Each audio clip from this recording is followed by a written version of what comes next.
The dollar is losing its grip on global financial systems, and most Americans have no idea what that actually means for their money. While people are watching the daily news cycle, countries around the world are quietly preparing for a future where the US dollar is not the default currency of global trade. That shift is going to reshape what your savings are worth, what your investments are worth, and what your retirement is worth. And the people who understand what is happening before it lands are the ones who will be positioned to protect what they build. At the same time, the Federal Reserve is about to start cutting interest rates aggressively in a way that is going to push trillions of dollars out of cash and into anything that has potential to grow.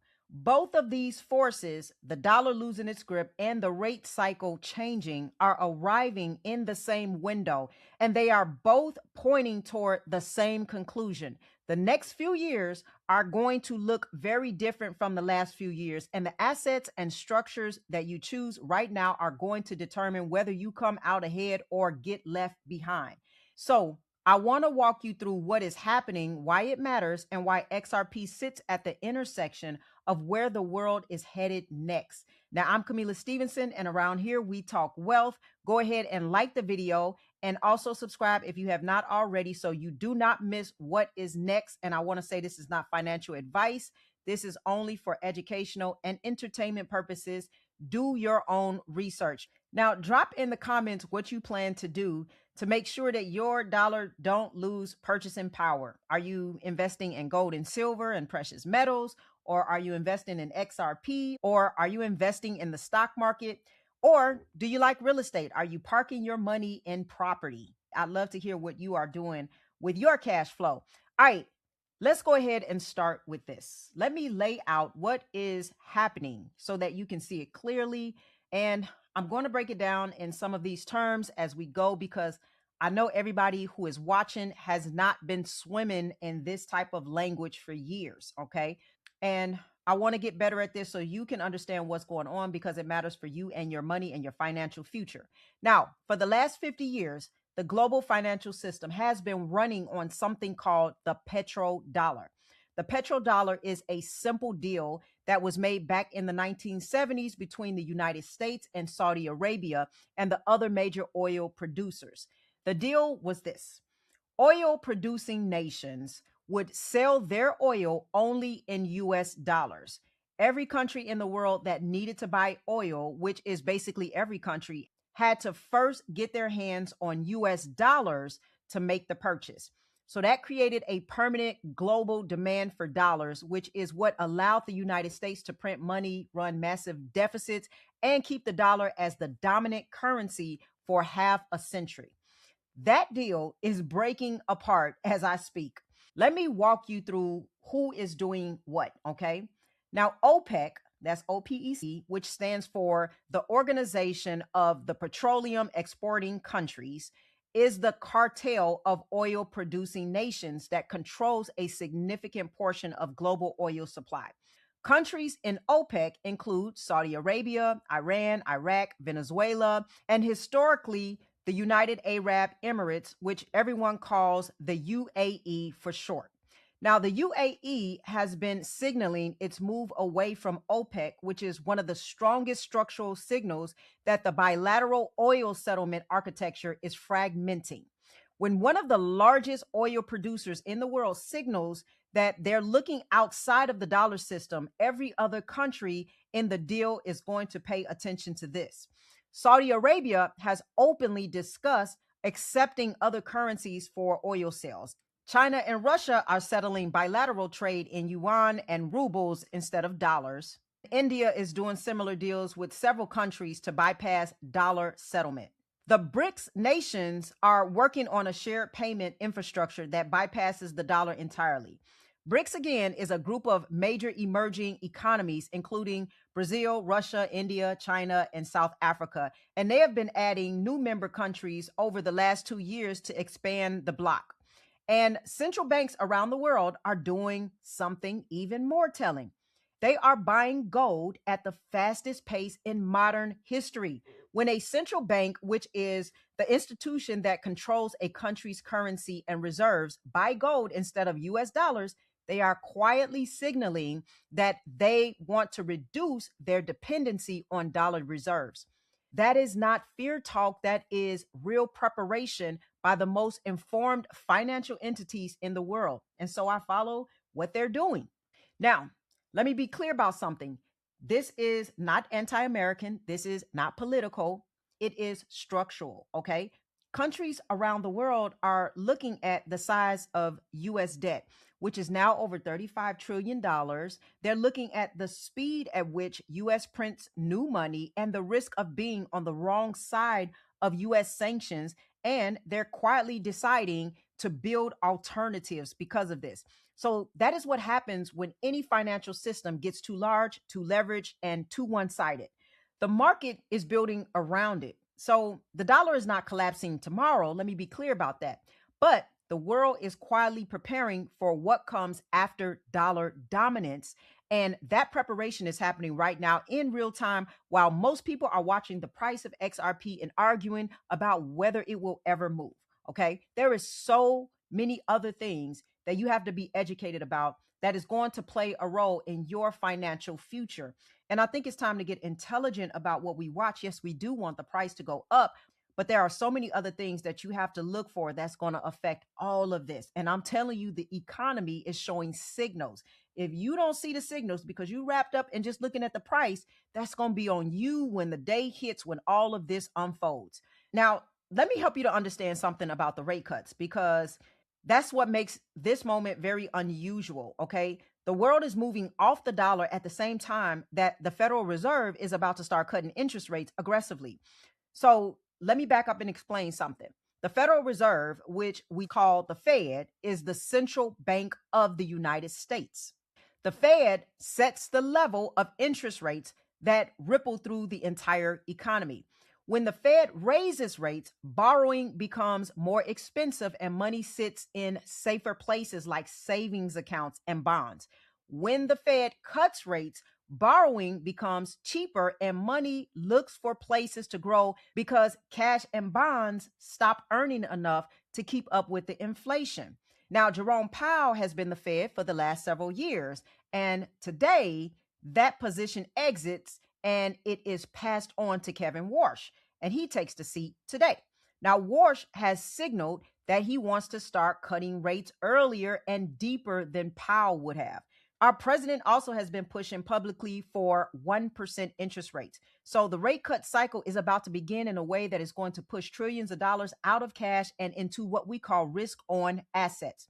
Risk on assets are anything that has the potential to grow faster than inflation, but also comes with the chance of going down. So we're talking stocks, real estate, gold, crypto, anything that is not just sitting in a bank account waiting.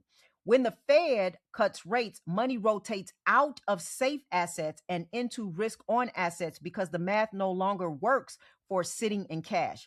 This pattern has happened every single time the Fed has cut rates over the last 50 years. The capital flow is very predictable. The size of the move depends on how aggressive the cuts are, and Warsh is signaling aggressive. We'll see what happens. So now hold on to both of these things in your mind at the same time. The world is moving off the dollar as the global settlement layer. Capital is about to flow into risk on assets because of the cut rates. Both forces are arriving in the same window. Both are pushing in the same direction. Both create demand for new infrastructure that can absorb the flows. Let me say this. It doesn't mean that you can't have pullbacks or drops or anything, right? This is just a structural pattern set up. And sometimes when I say things, maybe people think it's going to happen tomorrow. And so they don't understand how this all works, right? They're looking for stuff to happen right away. I'm telling you the structure and the pattern. So we're talking even long term, over the next decade, your dollars are not going to be worth much. And whatever you put into assets are going to be worth a lot more. And the savers are going to just get left behind. Okay. That is the structural setup for the next decade. All right. Now, short term, we could experience pullbacks or a recession or whatever that looks like. So just understand that I am giving you the bigger picture in all of this. And just because I say 10 years also don't mean it take 10 years for an upside. That's not what I'm saying either. I am just speaking to you in a way where you understand where you should start thinking about how you position your life, your money, your future, right? It's going to matter. Now, let me also share why XRP is positioned at the intersection. Okay. When global trade settlement moves away from the dollar, it has to move toward something. That something cannot just be another national currency like the yuan or euro, because the same problem that pushed the world away from the dollar will eventually apply to any single nation's currency. What the world needs is neutral settlement infrastructure, something that does not belong to any one country, something that is fast, cheap, regulated, and trusted by major institutions. That is exactly what XRP and the XRP ledger are positioned for: neutral, fast, cheap, already being used by major banks and corporate treasuries through real partnerships. Ripple just received a federal banking license from the OCC, which is the U.S. agency that regulates national banks.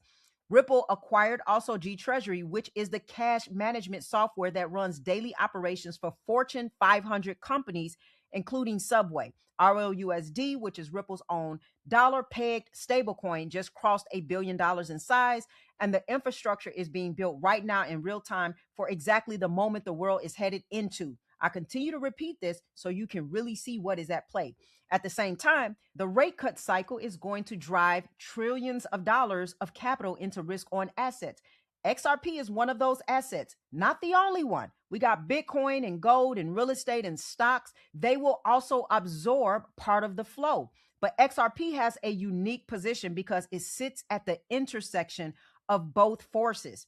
It is a risk on asset that benefits from rate cuts, and it is also the neutral settlement infrastructure that benefits from de-dollarization. Most assets only get one of those tailwinds. XRP gets both at the same time. And that is why I keep telling you that the architecture matters more than the price chart right now. The architecture is being built for a world that is about to arrive. When the world arrives, the assets that are positioned to absorb both the capital flows and the settlement flows are the ones that will be repriced the most aggressively. You do not have to predict when, you only have to be positioned before, right? A lot of people are going to get on board when this is all said and done. I don't know what to tell you. Now, if you do believe in this, if you don't worry about it, right? But if you do believe that both of these forces hit and XRP repositions over the next few years, what percentage of your gains do you actually want to keep when you sell, right? Because the answer to that question depends on a decision that you make before any of this happens and not after. Now, if you do sell, you're going to have to pay taxes. Most XRP are sitting in regular brokerage accounts where everyday dollar of growth becomes a taxable event the moment they touch it. The government calls it capital gains, and they're going to take their cut before you see yours. There's a different way to hold this asset as an addition to part of your overall plan, and that is inside of a Roth IRA where every dollar of growth stays completely yours. The government never touches it, not when you sell, not when you withdraw in retirement. You keep 100% of what compounds. And that is why I keep a portion of mine inside of a Roth IRA through iTrust Capital. iTrust Capital is the platform I use because they hold real XRP and not paper representation. And they give me the same tax protection on gold, silver, RLUSD, which now gets a percentage if you hold that, and other digital assets all inside of one structure. And they also have stocks and ETFs being added in the summer. There is a $100 funding bonus when you open up the account. The link for that is in the description. Now, here is the harder thing you must think about as well. Where does XRP sit in your overall plan? Where does your cryptocurrency fit in your overall plan? Your precious metals, your real estate, your businesses, your cash flow, your passive income, your taxes. Where does it fit? Because the asset is one piece of a wealth strategy, but not the whole strategy. You need a structure around your entities, your trust, your other investments, your timeline, your goals. And that is what I help my private clients to build inside of my clarity calls every week. We sit down, we look at where you are, we map out where you need to be. You walk away with a real plan tailored to your life. Okay. The link is in the description if you want to book that. And also, my coaching community is open if you want ongoing weekly support and a room of people who are building together. And let me tell you, we are doing some amazing things together. And it's more than just money, it's your experience with life. Do you have everything you need to where you are safeguarded against the things that life bring, like inflation, like AI taking over jobs, like taxes, like a shortage in food that could possibly come, or a shortage in supply? Are you protected from all of that? These are things that you need to be thinking about. So those are things that we go over in my community. Both links are in the description below. And I do want to say this because there are a lot of impersonators. This is my page, and there's a lot of other pages that are using my videos and they're capitalizing off of my videos. Do not click on any of those links. My page is at Dr. Camila Stevenson, and I just want to say that you'll sometimes see me comment from my personal page as well. But be very careful. I will never send you a WhatsApp, a number to call, or anything like that. So be very careful with the scams that are taking place there on everybody's pages. And I am trying to reach out to take care of that. If you see another page that is not mine, at Dr. Camila Stevenson, please do report them. This is my page. I think at the time of this recording, I have somewhere over 130,000 subscribers. These pages are smaller in count, but they are not me. And I just need you to know that. All right. So aside from that, I do want to say you are not late. You are still early to one of the largest structural shifts of our time. Get positioned before the flow arrives, not after they hit. That is the wrong place to be. That's where the majority of people will be. So go ahead and drop in the comments which one of the two forces, the dollar losing dominance or the rate cut cycle, do you think will hit XRP first? I want to see what you're paying attention to. Go ahead and like the video if it added value. Subscribe if you have not already. And as always, I want you to stay wise, stay wealthy, and I'll see you in the next video.